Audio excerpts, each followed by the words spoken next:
It is said that Nero had 40 men in his army. These 40 men were wrestlers. They were Nero's wrestlers, gladiators, who would come there to the field of endeavor, to the Agon, to wrestle for Nero. And they wanted to please their emperor. And as these 40 wrestlers would come there to wrestle before the emperor would sit there in his finery, in his velvet box, draped, sit there upon his throne and watch the games as these wrestlers would wrestle. They were the finest athletes in all of Rome. They would come out there with their square shoulders and bulging biceps, look up into the box of their emperor, and they would chant, "We are 40 wrestlers wrestling for thee, O emperor, to win for thee the victory, and for thee the victor's crown." Everybody in the empire knew who these wrestlers were. They were the counterpart of our Olympic champions today. Then word came to Nero that some in the army had become Christians. Christianity was beginning to spread. To be a Christian now was a crime worthy of death. Christians must be put to death by fire, by sword, by beast. And so Nero sent out a word to his commander-in-chief, Vespasian, and said, "You need to go through the ranks of your troops. If you find any Christians, they shall be executed." Vespasian lined his troops up, and he said, "An edict has come from the emperor. Should there be any Christians, I'm going to ask you to confess to being Christians. And I'm told that a Christian will never deny that he's a Christian. But I want to say before you confess that you are a Christian, if you do this, you will surely be put to death." Then Vespasian said, "Are there any Christians?" He wasn't prepared for what was about to happen, because as one man, 40 stepped forward. All 40 of these wrestlers had given their hearts, their lives to Jesus Christ. When Vespasian saw that, he said, no, there's some mistake. Not you 40. To a man, they said, "We believe that Jesus Christ is the Son of God." Vespasian said, "Please, step back, renounce your faith, and it'll be over." Not a one of them moved.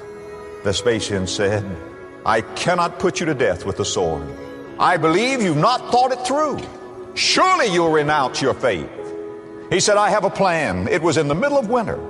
Vespasian built a fire on a frozen lake, a big roaring fire. Then he took from those 40 men their helmet, their breastplate, their greaves of brass, their shoes, their shirt, their undergarments, stripped them down to absolutely nothing in that sub-zero weather, and turned them away in the darkness, and said, "You will stay out in the darkness until you freeze." But he said, "If any of you out there in the cold and the darkness decide that you want to renounce Christ, all you have to do is come to the fire." Surely thinking they would come to the fire. Vespasian sent them out there, and the 40 men went out there. He wasn't prepared for what he was about to hear, because he heard the chant that he'd heard so many times, but now it was different. And this is what they were chanting: "We are 40 wrestlers wrestling for thee, O Christ, to win for thee the victory, and from thee the victor's crown." Vespasian said, "Well, they're chanting now. But they will soon change."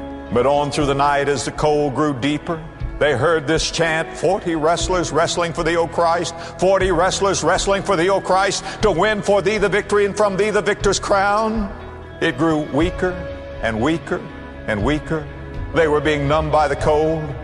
But then the chanting stopped, and Vespasian looked, and there, slithering across the ice, was the naked form of one of those soldiers, turning his back on Jesus Christ, coming to the fire.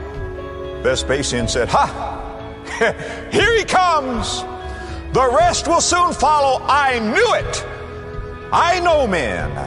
The others will be coming soon." But he wasn't prepared for what he was about to hear.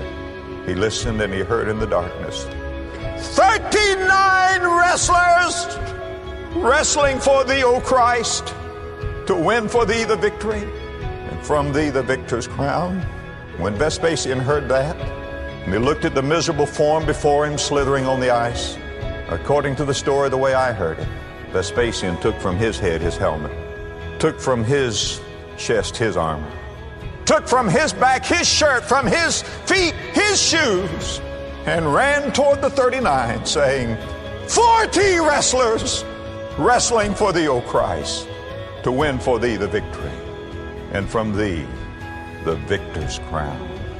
Jesus wrestled for me. I want to wrestle for him. Don't you?